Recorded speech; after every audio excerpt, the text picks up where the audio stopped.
अस्सलाम वालेकुम। क्या खुलासा राइटिंग लिखने में आज भी प्रॉब्लम होती है? आइए समझते हैं कि खुलासा करना किस तरीके से होता है। खुलासे में सबसे पहले ये नोट मेकिंग एंड समरी के साथ सवाल आता है, उसके साथ लिंक होता है। खुलासे में हमें कहा जाता है कि 100 अल्फाज के ऊपर हमें खुलासा लिखना है।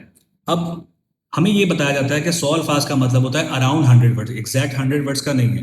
अब इसके अंदर आप थोड़ा सा ऊपर जा सकते हैं, मैक्सिमम अपने जहन में रखिएगा 110 अल्फाज। अब बात करते हैं मार्क्स की।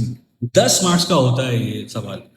दो हिस्सों में डिवाइड होता है, 4 मार्क्स और 6 मार्क्स। ये देखें यहाँ लिखा हुआ भी है 4 मार्क्स और 6 मार्क्स। 4 मार्क्स हैं कंटेंट के यानी के मवाद के, और 6 मार्क्स हैं लैंग्वेज के यानी के जबान के। अब 4 मार्क्स, अब समरी हमें पुराने तरीकों से नहीं करनी, ये अलग तरीका है। समरी में हम हमेशा समझते थे कि हम एक पैसेज पढ़ते हैं और फिर उसके बाद अपने हिसाब से उसकी इंपॉर्टेंट इंफॉर्मेशन निकाल के सारी लिख देते हैं खुलासे में। लेकिन ऐसा करना नहीं होता अब। इस सवाल के अंदर हमें स्पेसिफिकली पूछा जाता है, मैं आपके सामने एक सवाल रखता हूं कि अब आप एक खुलासा लिखें जिसमें सफर के इंसानी जिंदगी पर असरात और उसमें पेश आने वाले मसाइल बयान करें। तो इसमें हमसे दो चीजें पूछी गई।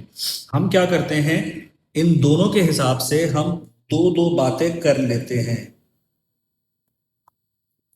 इसके हिसाब से भी हम दो बातें करते हैं और इसके लिए भी हम कम से कम दो बातें करते हैं, तो ये हो जाती हैं चार। लेकिन हमारा मशवरा एज अ टीचर ये होता है आपको कि आप इसके अंदर एक आधी और बात कर ही लें। आपके पास अल्फाज इतने होते हैं कि आप उसको मैनेज कर ही लेंगे। बात आती है जब लैंग्वेज की, तो लैंग्वेज के मार्क्स जो है वो हमेशा, जब मैंने आपको पिछली वीडियोस में भी कभी बताया ही है कि उसमें वोकैबलरी आ जाती है, उसमें ग्रामर आ जाता है, उसमें पंक्चुएशंस आ जाती हैं, उसमें फॉर्मेट आ जाता है, सेंटेंस स्ट्रक्चर आ जाता है। ये सारी चीजें लैंग्वेज का हिस्सा हैं जो कि ओवरऑल जज होती हैं इसके अंदर।